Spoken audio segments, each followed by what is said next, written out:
Hi, everybody, and welcome to SA Rugby Magazine. I'm Kevin Ferguson, and I've got Gavin Rich with me, Rich Pickings. Gav, it gets embarrassing at this stage of the year where you've talked about the Springboks, you've talked about how dominant they are. We've both talked and talked and talked, and it's almost it's an embarrassment of riches, you know, that they send so many people home and then mess up Wales by 72 points. Obviously, the main talking point there is the eye gouging and by Eben, and I'm not even going to justify it. Eye gouging is a no-no. You can't. You can't. No. End of story. He'll probably get a lengthy ban for that. I think so. And he deserves it. Yeah. But my God, I watched the game at Stonehurst Estate with a few guys, and people came over to me and said, "Give me a banker. Give me a banker." I said, South Africa by minus 35. Yeah. And they're, no, Wales aren't that bad. No. Yeah, they are, and South Africa are that good. It was a predictable result for me in a sense. Yeah. So at minus 35, that was my banker to it. That was my gift to a few guys who were sitting down. You could have gotten about even money on that. Yeah. And we're going to play our rollback for this year. And it's like, if you're not betting through us or getting some advice for your office pools or whatever, who are you getting advice from? And I like the Boks to win by 5. Yeah. What's your call? I'm going to say Boks 28, France 23. I think that South Africa win this game by 5 or more points based on the physicality. If we match up with the physicality and we don't go back in the tackle, I think South Africa win this game by 5 clear points. I just think 8, because I think it will be by more than a score. Have we put a foot wrong this year? Well, you said it was 13 out of 14, and I still don't know which one I got wrong. Yeah. Oh, it was the 2 points that 2-point Argentina. The 2-point Argentina at Twickenham. And I wasn't here for the Australian game. No, and that game was about 16 with about 2 minutes to play. Yeah. So shit happens in games. But wow, what a game by Esterhuizen. And it's like, when you look at how Rassie's transformed that team, because let's not forget, least we forget, that team last year had Melhaber and Kitsoff in it. Yeah, well, at the World Cup, yeah. And shortly thereafter. Yeah. Because didn't they play against Ireland? No, Kitsoff hasn't played since the World Cup. Okay. Yeah, he was injured. Yeah, he was injured in that. France, I can't remember when he last played. It's been a while since he's been out. Yeah, look, but he probably did play against Ireland, I think. But he got injured during the course of last season. Yeah. But I'm going to hand it over to you. And I mean, I think they only play now in July. But next year, the Smorgasbord of Rugby is an 8-game tour called the Rivalry Tour. New Zealand coming for the first time in 30 years to play 8 test matches here and 1 in Europe. Yeah. What a mouth-watering proposition. But our mouths are going to be watering for the better part of 8 months. Well, it's good to actually have a good test next year, and I hope the All Blacks actually arrive and are in some form when they come, because at the moment I'm a little bit concerned about them. I don't know if they're going to be. I don't think it's going. Their greatest rivalry tour needs them to be.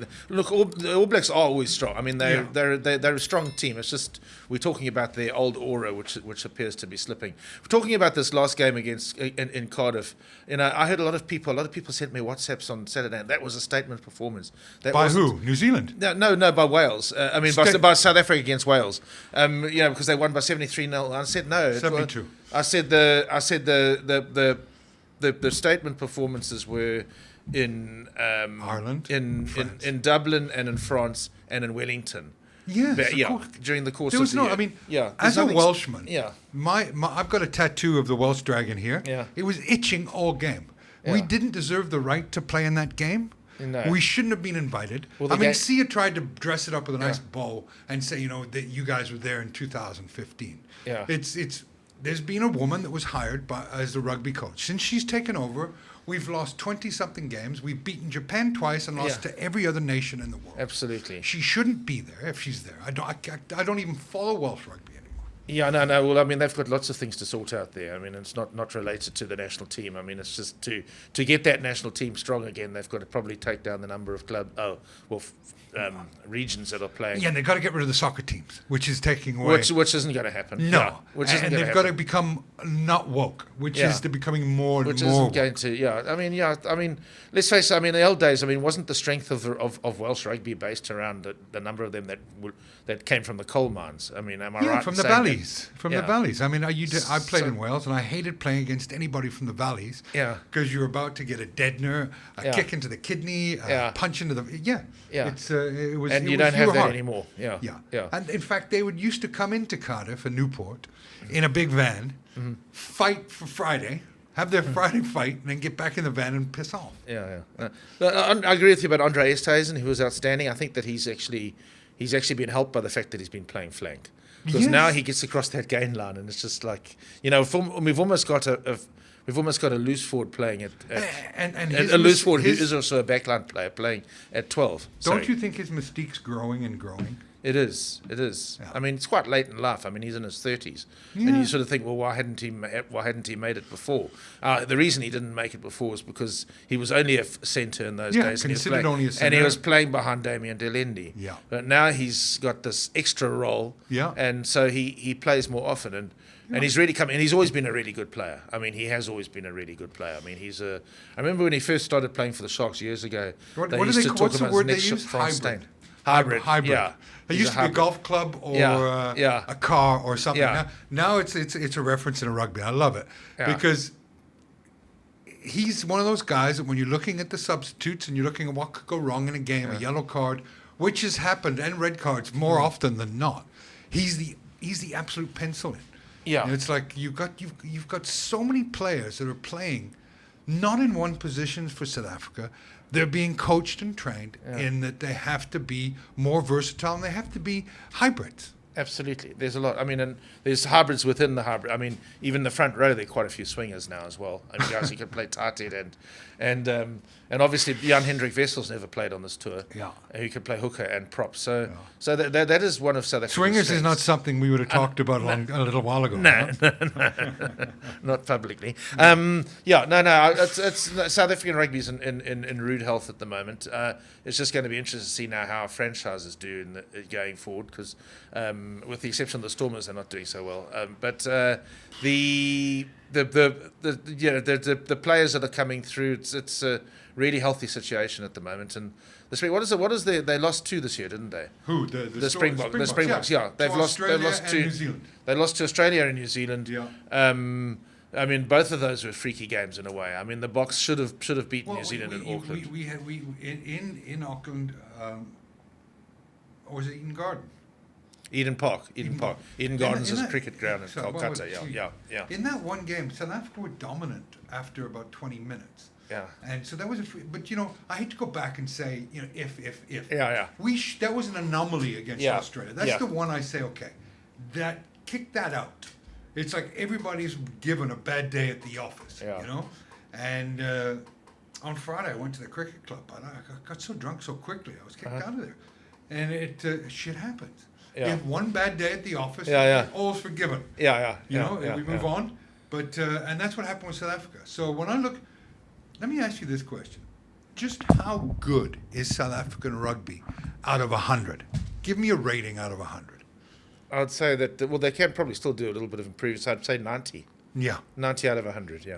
90. And where would you say? Because that England are going to get talked up as the next 65. New Zealand. 60 at the moment, but we judge New Zealand to some extent on their own standards as well. So Well, maybe they're also 65. Let's be honest. If England went to New Zealand, they might not beat New Zealand. They might. They might as well. But I'm just saying that I don't know if there's that much to choose between those two. But I know there was a few players missing from the Welsh game, but New Zealand looked ponderous against Wales. They looked that they didn't have. They had quite a changed up team for that game. They do have depth. I mean, they have more depth than a lot of the other nations. New Zealand, I mean, compared to a lot of other nations, they do have depth. And we saw that when they did mix up their selections a bit. They've also got guys that are coming. Richie Moanga is going to come back next year, and I think he might make a big difference to them. What do you think the landscape's going to do over the course of the year? A lot of teams now are out. We're playing the URC. What do you think the landscape's going to come back into focus next year? Because I'm worried about I don't care actually. I'm not worried about it. My focus is on South Africa. When I look at Australia, I would say that they're about 55 out of 100. Yeah. I would say Wales are about 30 out of 100. I don't know. Might even be 25. But Maybe. anyway, yeah. Scotland probably around 55 Yeah. to 60. Actually, no, I'd have to adjust it and say New Zealand. I mean, England are probably 70. Yeah. 70 and New Zealand are 65. But that's 20 and points. But where do we put France? I would say that France are about 75. Yeah. All things being equal, the When they depth, get Antoine Dupont back. Yeah. Well, they've got a lot of depth. But whoever we've talked about, and we're no experts, apparently. We're no experts, but you're talking about 15 points. The best team, 15 points off the pace of the Boks. Yeah. Now- No, I would agree. Yeah. So they 15 out of 100, 15%. Yeah. It's quite a sizable gap. Yeah. So I mean, this is a year like what we won 13 tests, we lost 2. In the last 5 tests, we scored over 40 points a game. Yeah. Well, we were 40. we were talking before we came And gave up 10. Before we came on here, we were talking about the World Cup draw, which sees South Africa in the same pool as Italy, Georgia, and Romania. And we Isn't said there it was 5 teams and we or said it no? was so that's the format's changed. So Okay. there's 6 pools Okay. of 4.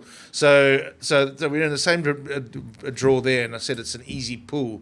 And your comment was, well, just about any combination would be relatively easy for South Africa. Any pool South Africa's in is an easy pool. I almost sort of wish when it comes to the World Cup that we did have a stronger opponent there as well, because you don't want to sort of get to the playoffs and you haven't played anybody.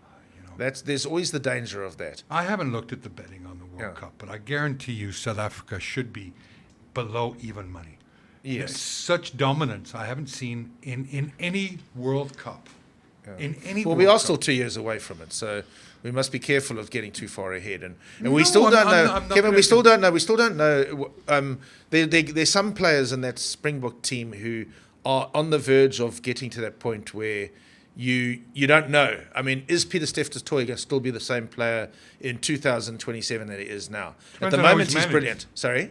You got to remember one thing, bud. Because he's going to be like over 35 then, and those. You know what those I'd are love to things. what I'd love to do, and our stats guy over there for the next show is break down the minutes that our players have played against every other team.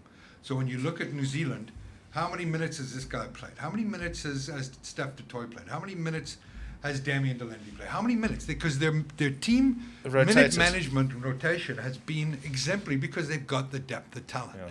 So you're managing a system, you're managing a team based on something that we've never seen before. Yeah. South Africa could arguably, and correct me if I'm wrong, they could easily put out 2 South African teams, not an A and a South African side. Yeah. They could easily put out 2 South African teams and probably win both tests. No, I'd agree with that.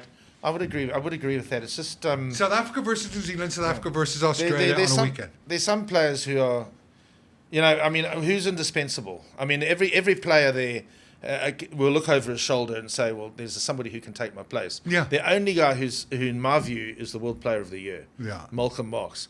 Because at the moment, we don't have... I think that Jan-Hendrik Wessels is going to be a very good player. Yeah. But he didn't play on this tour, and we haven't seen him. One of the things about this tour that people forget How many suspensions did we have?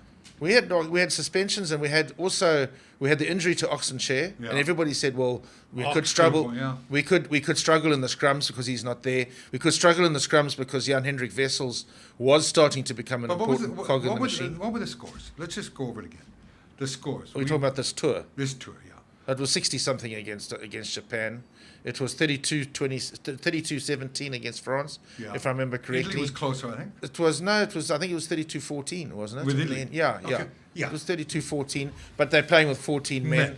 What was 14 Ireland? against Ireland was the closest game. Yeah, and that one should have probably been a 40-point game. No, the Springboks were so dominant in that game. And then this last one, which was 73, and they were heading to 80. I mean, where I watched the game, everybody was betting on whether they were going to hit 80. Yeah. A score a minute. And if it wasn't for the urban brain fart, which is what it was, if it wasn't for that, they probably would have hit 80. Okay, so, look, Springbok Rugby has never, and please, people, sit out there, enjoy it, watch the games again, year in review. There isn't a better season that I've ever lived through. I've been in South Africa now for 29 years. I've never experienced a better rugby season than this ever. No, Nothing's it's been come outstanding. close. Yeah. So enjoy it. Yeah. Accept what it is. Celebrate it. Don't say, oh, we can't get ahead of ourselves. It's because of the dominance of the Springboks in some of those games. I mean, obviously, you go back to 2009, they won a Lions series, and then they also won the Tri Nation. They beat the All Blacks 3-0 in that. Remember, they whitewashed them. Yeah, but they were just so that was a was that under Hanneke Mayer? No, it was under Peter de Villiers actually. But John Smith was the yes. captain. Yeah, Remember, yeah. it was under Peter de Villiers. But that team was Did also de Villiers take us to generational Australia? team. Sorry? Did de Villiers take us to the World Cup? Took us to the World Cup in 2011 in New Zealand. They bombed there. Okay. They were beaten by Bryce Lawrence, that New Zealand referee, they went out at quarter-final stage against Australia. But you know that's the one thing that's being put to bed this year. We're going to chat about some other stuff, but is that the 16th man against the Springboks? It's been put to bed because even when the 16th man has taken a player off and it's had adverse effects for us, we've overcome it. We've had a plan B. That's actually where the Springboks have grown. Is that one of the reasons that Tony Brown came in as the attack coach to broaden the Springbok game is that we're not going up in increments of 3 anymore. We're going up in increments of 7 because we're scoring tries. But wasn't there such vitriol against Tony Brown about 3 months ago?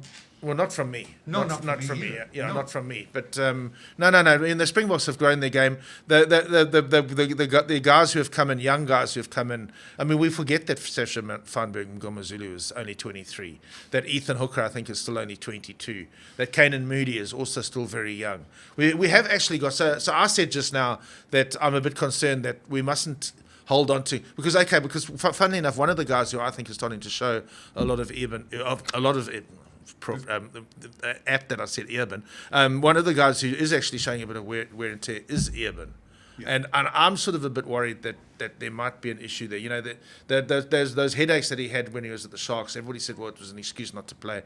I think that there might well be a sort of concussion issue going forward. So if he is suspended for a long time, it's a horrible thing for the Sharks who pay him 15 million or whatever a month that he's not playing.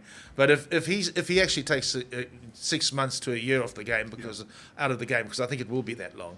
I think he's going to be suspended for a year. If he does, it might help him be ready for the World Cup in 2020. I think he'll get 6 months. But the point is, South Africa are in a position where they have a plethora of wealth in terms of its talent pool. Yeah. They can manage their players better than any team in the world right now. Yeah. You know? So and also, you've got to look at who's coming through. I mean, before watching the Wales game on Saturday afternoon, I watched the Bulls play against the Lions. The Bulls were disappointing, but they've got a wing in Cheswell Yerster, who's 18 years old, who looks like a phenomenal player. We watched the junior Springboks win the under-20 championship in mid-year. Yeah. They've got a number of very, very talented players there. So the what would you call it? The pipeline of talent is working and it's coming through. They've got the right coaches at the junior levels now. So I think the South African structures are coming right. That's why a lot of people say we must enjoy this time because it's not going to last forever. I think the Springboks are going to be. Some form of it will last for a long time. I think it will because I don't think the Springboks will be outside of the top 2. No, I don't. In the foreseeable future. No. When I say foreseeable future, I'm talking in the next 20 years. When I shed my mortal coils, they may start to slip. But you've got a team that's got a longevity. Depends on what happens with Rassi. They've got. He's the custodian of the game right now. But we've also got good coaches coming through as well. Yeah. So if you handle the succession planning well, and we've got the academies at the province. You know, there's better professionalism throughout South African rugby. That's really it. And we've got obviously We've obviously got all the races. I think we spoke about this before. So you've got a much bigger pool of players to choose from now. Yeah. I mean, the Sharks draw on, it's guys from the Eastern Cape that just come down. They used to draw in the Free State. Yeah. And now they're drawing on the Eastern Cape, and they're guys going into the schools there. We can talk about the Sharks. I mean, that's a bit of a shambles at the moment. And it's because of their leadership. Yeah. But there's just so much talent in this country, and that's why I think properly managed South Africa should still be should be at least number 2 in the world. I mean, they should mostly be number 1. Yeah. We'll take over the mountain because let's be honest, New Zealand were the leaders for a long time. Yeah. And I think South Africa will take that. And And France huge- is the and only huge France is respect the to the All Blacks. yeah, and France is the only other nation I think who can maybe match us in player depth going forward. Yeah. Look, it'll be interesting to see what Rassie, because Rassie's not gone off the boil. Now he's one of those. He's a genius. Yeah. And I said that, and people said, "Stop giving him the genius." He is a genius. Yeah, he's a Just genius. accept it. Yeah. He's a genius when it comes to rugby. And he When it behaves comes like to- a genius because he's eccentric, like a lot of geniuses are. Yeah. Probably tormented, but a genius Yeah. nonetheless. Yes, yeah, Anyway, exactly. so let's get into something, and this is amazing to me. Let's look at the URC, the championship, the European Rugby Championship. You've got No, we're going to go in the URC, United Rugby Championship, or the Champions Cup that we're going into now. No, well, we got the European Rugby Championship Cup. Well, yeah, okay. Well, That's what EPC, it's yeah, called, yeah. Investec Yeah. Champions Cup, yeah. Invest, yeah. Big shout out to Investec. Yeah. Stormers versus Aveyron Bayonne. Yeah, I I'm don't not know French. how to pronounce. I'll just say Bayonne. Yeah, Yeah. they're playing Bayonne. So you know that the Stormers they haven't put a foot wrong this year. They were a little bit understaffed last week. Came back from 13 to beat Munster, who hadn't lost all year. I would have bet against that result. I'm glad I didn't, Yeah. but I would have bet against that result. Well done to Dubbo. Yeah. He's a legend. I love him. Well, we did say in Dubbo we trust, if you remember. You said that. I said that. You yeah. said that. You said in Dubbo we trust, and because I remember I said, well, Munster must start as favourites because they had all the Irish players back. Yeah. But we did say that we wouldn't bet against the Stormers because they've got their depth now, and they've got to get. I mean, how is that power game that they have now?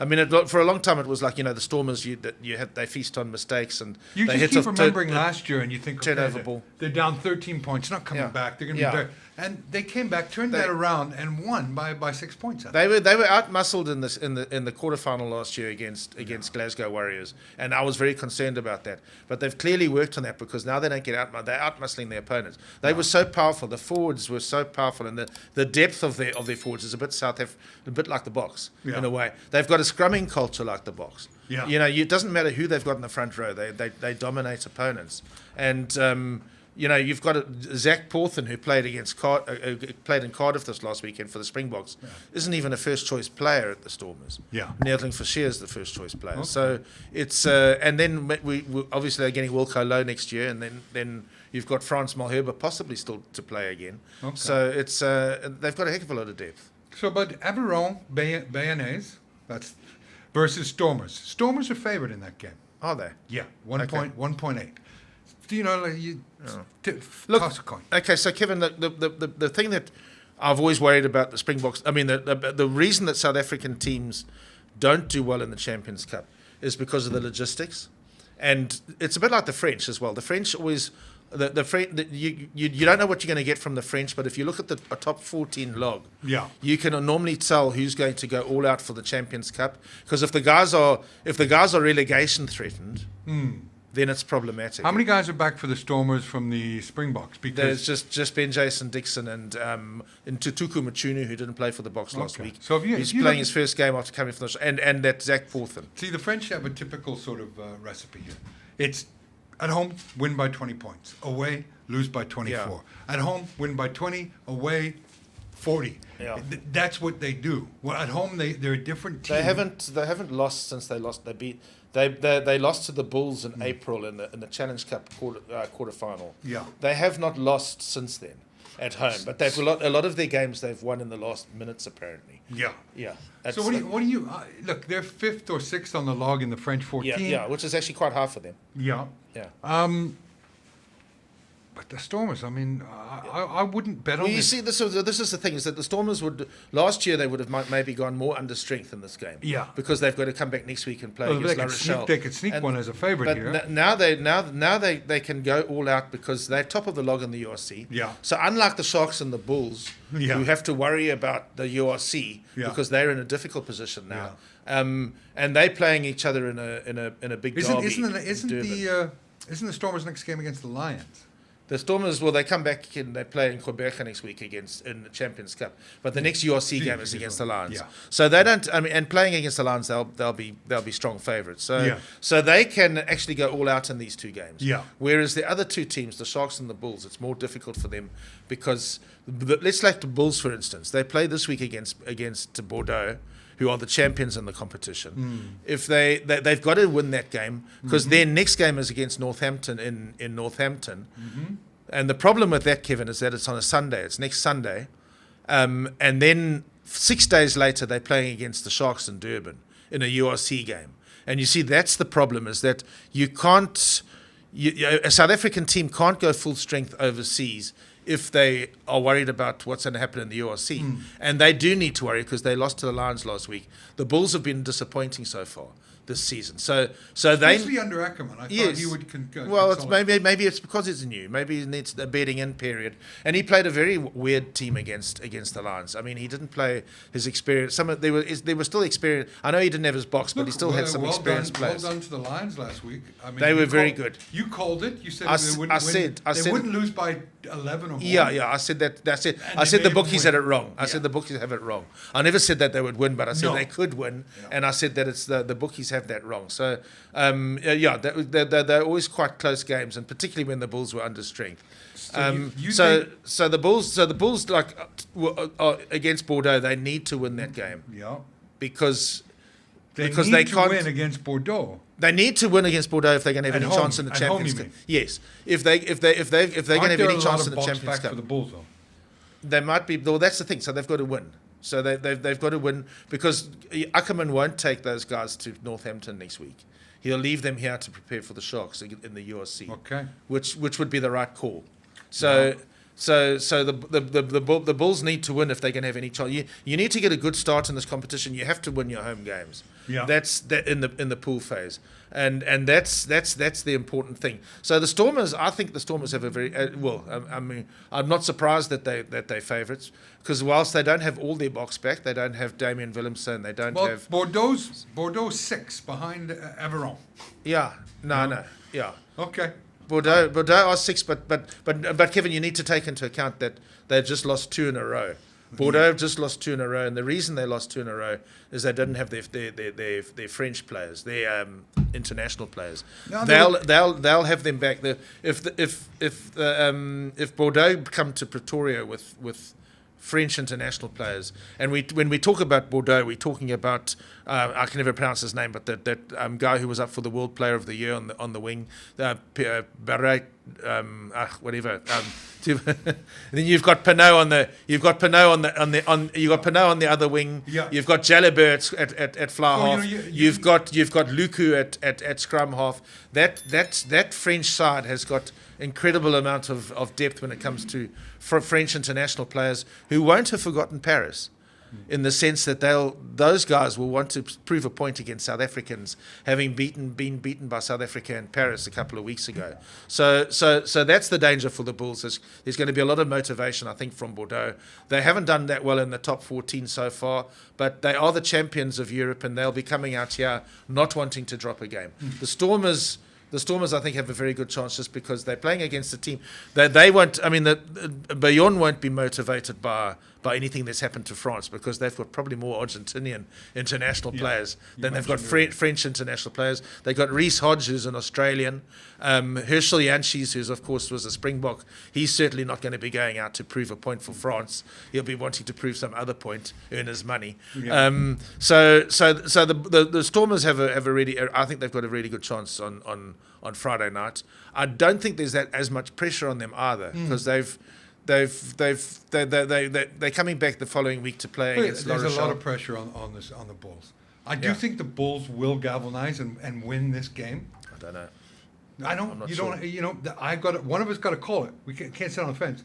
So I'm going to pick. You have to see you have to see what Bordeaux team's been sent out here, and I would say that even if Ackerman has. If I look at the history, if I look at the French history, they don't travel well. 46-40 was what they lost the last time they played the Bulls at Loftus. They lost by 6 points, and they came back strongly in the second half. That Bordeaux team has grown immeasurably. I just think that if they've got all their French players playing, then the fact that the Bulls guys haven't played together, the Boks haven't played for them for a while, will count against the Bulls. Okay. So we're going to disagree to agree. We're going to agree to disagree. yeah, I'm not saying that it's Well, a difficult you can get it's a difficult one to call, but I'm actually expecting the French team to win that game. Okay. Well, I'm expecting the Bulls to sneak it, even Okay. though they're not in the greatest form. I'm expecting the Stormers to lose this game. Okay. Yeah. Toss a coin. It's 1.7 for the Bulls. For the Stormers, it's 1.8. So I expect the French to come through there. Just based on the French home away. Thing. Yes. I agree. That's where I'm leaning. Yeah, I'm not going to call that game. No, I'm you not don't going have to to. call. I won't call that game. My minerals are on the fucking line, so it's okay. I wouldn't call the Beyond game. The Sharks. Who are they playing? They're playing to lose. They're going to lose. They're going to get thumped. They're going to get hammered. Give it 60 points. Yeah. No, Kevin. The Sharks are playing Saracens 6 days later in Durban. Okay. John Plumtree's not going to choose any of the Springboks because he can't, because they've got to play against that. And this was the thing decided way back I was in Durban in August or September. They played against Saracens in a friendly game, and it was then that I was told that when they go to Toulouse, they're going to be under strength, because they can't really expect those guys to come from the Springbok tour. They need to go home and sit and prepare.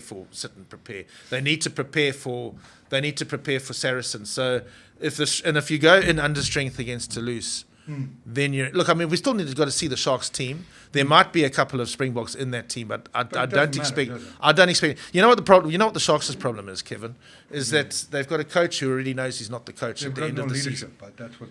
Well, they've got no. I mean, that's the most ridiculous decision I've seen in all my years of rugby writing.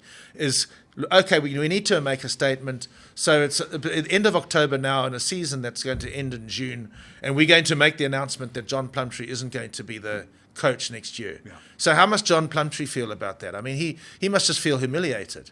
I mean, he looks like dead man walking, because that's what he is. Dead man walking. Yeah, he's that's dead what man my doctor says to me when I come into the appointment. That's why I don't go to the doctor, because he's going to say that to me. But the Sharks at the moment, I mean, next week we can call the Saracens game and decide based on who they've got available. But at the moment, there's just no chance. They've got no chance of beating Toulouse. And do the Lions play? Who do the Lions play this weekend? Well, they don't play in the Champions Cup, so I haven't really paid attention. The Challenge Cup doesn't excite me. Okay. I mean, the Cheetahs are also playing in the Challenge Cup. I've got no idea. I've focused mainly on the champ. It's South Africa against France this week. It's three South African teams against France. What I will say about the Lions is what I hear is they've been very bullish, and they're talking about winning the Challenge Cup this year. They want to go all out, but the Challenge Cup is one that you can possibly win, because who takes the Challenge Cup that seriously? Remember the Sharks won it 2 years ago, and then the following year they weren't interested. Yeah, I mean, because they've won it once. Well, there's not, because it's basically the B competition. It's the second string competition. So sum up, I would say. I'm not calling the Bayonne game. I would rather not to choose Loftus, but seeing we had this sort of disagreement, I just Bordeaux are very good. Yeah. I don't want to get antagonistic. I mean, we built a nice rapport over the last. They're an excellent team, and I don't know if you see the fact that they played in Cardiff. Yeah. The Boks played in Cardiff last week. I think that Ackerman will probably have to think twice about who he plays in this game. The guys are tired. They've been overseas. I think that France didn't play last week, so the French international players will be in. That's why I'm going for a Bordeaux win. I have to go for a Bordeaux win. Well, we'll be here again next week talking about the championship, the cups, the English cups, and unpacking the results. Should be interesting. I hope you're not right, but. I think I'm going to be right about that. I also hope I'm not going to be right. I also hope I'm not going to be right. But enjoy your week. Thanks for coming in again, and see you next week. Thank you. Thanks, Kim.